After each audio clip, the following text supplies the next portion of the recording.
नमस्कार। आज अपन कक्षा पंचमी में अंग्रेजी विषय के पहले पाठ वी शैल ओवरकम के तीसरे भाग को पढ़ेंगे। इससे पहले हमने इस पाठ के दो भागों को पढ़ा है। पहले भाग में हमने इस पाठ की जो पोएम थी, जो गीत था, उसको गाने का अभ्यास किया था। दूसरे भाग में इस कविता के जो 3 अंतरे थे, उन पहले 3 अंतरों का हिंदी अर्थ हमने समझा था। अब आज के इस भाग में हम शेष रहे जो 2 अंतरे थे, उसके हिंदी अर्थ को समझने का प्रयास करेंगे और उसके बाद हम कुछ प्रश्नों को, अभ्यास प्रश्नों को हल करने का भी अभ्यास करेंगे। यहाँ पर अब हमने जो हिंदी अर्थ समझा था कि हमारा पाठ था वी शैल ओवरकम, यानी हम होंगे कामयाब। तो इसमें कवि हमें प्रेरणा दे रहा है कि हम एक दिन, आज हमारे सामने भले ही कितनी चुनौतियां हैं, बाधाएं हैं, कष्ट हैं, हम उनके ऊपर विजय प्राप्त करते हुए एक दिन कामयाब जरूर होंगे, एक दिन हम जीतेंगे जरूर। ये हमें कवि प्रेरणा देने के लिए इस कविता की, इस पोएम की रचना कर रहा है। अब उसमें हमने समझा था कि कवि कह रहा है कि मुझे अपने हृदय की गहराई से विश्वास हो रहा है कि हम एक दिन विजय जरूर प्राप्त करेंगे, हम एक दिन कामयाब जरूर होंगे। फिर आगे वो कह रहा था कि हम जो भी लोग जो अपने आप आगे नहीं बढ़ पा रहे हैं, हम ऐसे लोगों के हाथ को थामकर, एक दूसरे के हाथ को पकड़े हुए, हाथ को पकड़कर उन्हें भी अपने साथ आगे बढ़ाने का प्रयास करेंगे। फिर वो कह रहा है कि हमें आज किसी का डर नहीं, आज किसी का भय नहीं, क्योंकि वो कह रहा है कि हमें हृदय की गहराई से ऐसा विश्वास हो रहा है कि आज हम किसी से डरते नहीं। अब उसके बाद शेष रहे जो 2 अंतर थे, उसमें कवि हमें क्या संदेश देना चाहता है, उसको अपन पढ़ते हैं। आगे था the truth shall make us free, the truth shall make us free. अब कवि कह रहा है कि ट्रुथ का अर्थ सत्य है, सच्चाई, कि सत्ताई, जो सत्य है, जो सच्चाई है, वो हमें एक दिन फ्री जरूर करेगी। फ्री का अर्थ है मुक्त, स्वतंत्र। फिर दूसरे जो बंधन है उनसे मुक्त हो जाना। तो कवि कह रहा है कि जो सत्य है, जो सच्चाई है, वो हमें एक दिन मुक्त जरूर करेगी, वो हमें स्वतंत्र करेगी, वो हमें आजाद जरूर करेगी। The truth shall make us free someday. अब कवि कह रहा है कि जो सत्य है, जो सच्चाई है, वो किसी दिन, वो कभी हमें स्वतंत्र जरूर करेगी, कभी हमें मुक्त जरूर करेगी।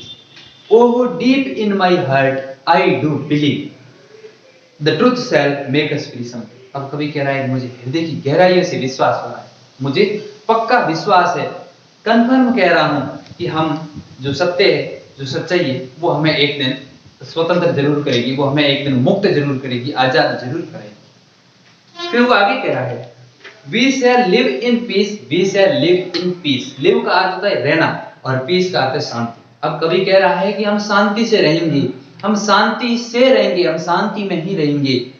We shall live in peace someday. हम किसी दिन शांति से जरूर रहेंगे। ओहो deep in my heart I do believe. अब कवि कह रहा है कि मैं, जो हृदय की गहराई से मुझे विश्वास हो रहा है, मुझे पक्का विश्वास है, we shall live in peace someday. ये जो हम शांति से जरूर रहेंगे, हम शांति से अपना जीवन जरूर व्यतीत करेंगे। हमारे सामने जो कष्ट, बाधाएं, संकट है, वो कुछ नहीं रहेगी, हम सरलता से अपने जीवन को बिताएंगे। अब चार्ल्स एल्बर्ट टेंडले, ये इस पाठ के कवि थे, जिन्होंने इस कविता की, इस पोएम की रचना की थी अंग्रेजी भाषा में। और हमने इस पाठ से पहले ये भी पढ़ा था कि जो हिंदी के कवि हुए हैं, कवि गिरिजा कुमार माथुर, उन्होंने इस गीत की हिंदी अनुवाद किया है, इस गीत को हिंदी में लिखने का काम किया है। अब आज का हमारा क्लास वर्क में हमने इस पाठ की जो एक्टिविटी ए थी, एक्टिविटी फर्स्ट थी, उसके ए के 2 बहुविकल्पी प्रश्न कल के होमवर्क में किए थे। अब उसका जो तीसरा प्रश्न है, उसको आज अपन करते हैं। तो तीसरा प्रश्न है अपना, according to the poet what makes us free. कवि के अनुसार हमें फ्री, हमें स्वतंत्र, मुक्त कौन करेगा, ये आपको बताना है। तो पहला ऑप्शन है हमारा करेज। करेज का अर्थ है साहस, हिम्मत। दूसरा है विक्ट्री। विक्ट्री का अर्थ होता है विजय। तीसरा है अपना पीस। पीस का अर्थ है शांति। और चौथा विकल्प है अपना ट्रुथ, और ट्रुथ का अर्थ है सत्य या सच्चाई। तो आपको यह बताना है कि कवि इस पाठ में किसके बारे में कह रहा है कि वो हमें एक दिन स्वतंत्र जरूर करेगा, मुक्त जरूर करेगा, वो आपको बताना है। तो हमने पढ़ा था कि जो कवि कह रहा है truth shall make us free, truth shall make us free, मतलब सत्य एक दिन हमें फ्री जरूर करेगा, मुक्त जरूर करेगा। तो इसलिए हमारा जो विकल्प डी है वो सही होगा। तो इस क्वेश्चन में अपन भर देंगे डी। अब उसके बाद हमारे क्लास वर्क का अगला प्रश्न, जो हमारी एक्टिविटी फर्स्ट का क्वेश्चन सी है, आंसर द फॉलोइंग क्वेश्चंस, यानी नीचे दिए हुए जो प्रश्न हैं उन प्रश्नों के उत्तर आपको देने हैं। उसका हमारा जो पहला प्रश्न है उसको आज अपन क्लास वर्क में करेंगे। तो वो है, व्हाई डज द पोएट से वी आर नॉट अफ्रेड, यानी कवि ऐसा क्यों कह रहा है कि हम किसी से डरते नहीं, हम किसी से डरेंगे नहीं, ऐसा कवि कैसे कह रहा है, क्यों कह रहा है, इसका कारण आपको बताना है। तो इस प्रश्न का हमारा आंसर होगा, the poet says we are not afraid because he strongly feels it, यानी कवि कह रहा है कि हम किसी से डरते नहीं हैं, हम किसी से डरेंगे नहीं, क्योंकि बिकॉज क्या कहता है, क्योंकि ही स्ट्रांगली फील्स इट, स्ट्रांगली का मतलब मजबूती से, वो मजबूती से इसे महसूस कर रहा है, क्योंकि उसको अपने हृदय की गहराई से पक्का विश्वास है कि हम किसी से डरते नहीं हैं, इसलिए वो ऐसा कह रहा है।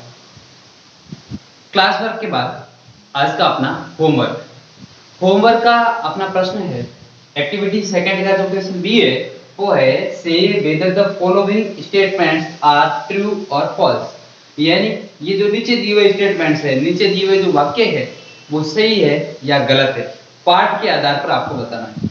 यानी पाठ में जो कही हुई बातें हैं वो क्या ये सही है या गलत है। यदि सही है तो आप टी लिख देंगे, टी फॉर ट्रू, और यदि गलत है तो आप एफ लिख देंगे, एफ फॉर फॉल्स। तो पहला अपना जो स्टेटमेंट, यानी पहला अपना जो वाक्य है वो है, वी शैल नेवर ओवरकम, यानी हम कभी कामयाब नहीं होंगे। क्या कभी ऐसा कह रहा है क्या? यदि कभी ऐसा कह रहा है इस पाठ में हम कभी कामयाब नहीं होंगे, तब तो आपको लिख देना है वहां टी। और यदि कभी ऐसा कह रहा है कि हम होंगे कामयाब, यानी हम कामयाब होंगे, तो फिर यहाँ जो कही हुई बात है वो गलत है, तो फिर अपन लिख देंगे एफ, यानी इसमें जो सही है वो आपको करना है। फिर विल वॉक सेपरेटली, सेपरेटली का अर्थ है अकेले। क्या कभी पाठ में ऐसा कह रहा है कि हम अकेले चलेंगे, या फिर कभी ऐसा कह रहा है कि हमें एक दूसरे को हाथ को थाम कर, एक दूसरे का हाथ को पकड़ते हुए आगे बढ़ेंगे? इसमें से सही कौन सा है? यदि कभी कह रहा है कि हम अकेले चलेंगे तब तो यहाँ टी होगा, और यदि कभी ऐसा नहीं कह रहा है कि हम अकेले नहीं चलने का कह रहा है तब फिर यहाँ पर एफ आएगा, यानी जो है वो आप यहाँ पर करेंगे। फिर तीसरा अपना, the truth shell make us free someday, यानी जो सत्य है, जो सच्चाई है, वो हमें कभी स्वतंत्र जरूर करेगी, वो कभी हमें मुक्त जरूर करेगी। यदि कभी ऐसा कह रहा है कि सत्य है, सच्चाई को हमें मुक्त करेगा, स्वतंत्र करेगा एक दिन, तो फिर हम अपना ये जो वाक्य है वो सही है, तो फिर यहाँ टी आ जाएगा। और यदि कभी ऐसा नहीं कह रहा है तो फिर अपना ये एफ आ जाएगा। तब इसमें से जो आपको सही लगता है वो आप करेंगे। अब इसके जो शेष रहे प्रश्न हैं उसको अपन इस पाठ के अगले भाग में करेंगे। तब तक के लिए धन्यवाद।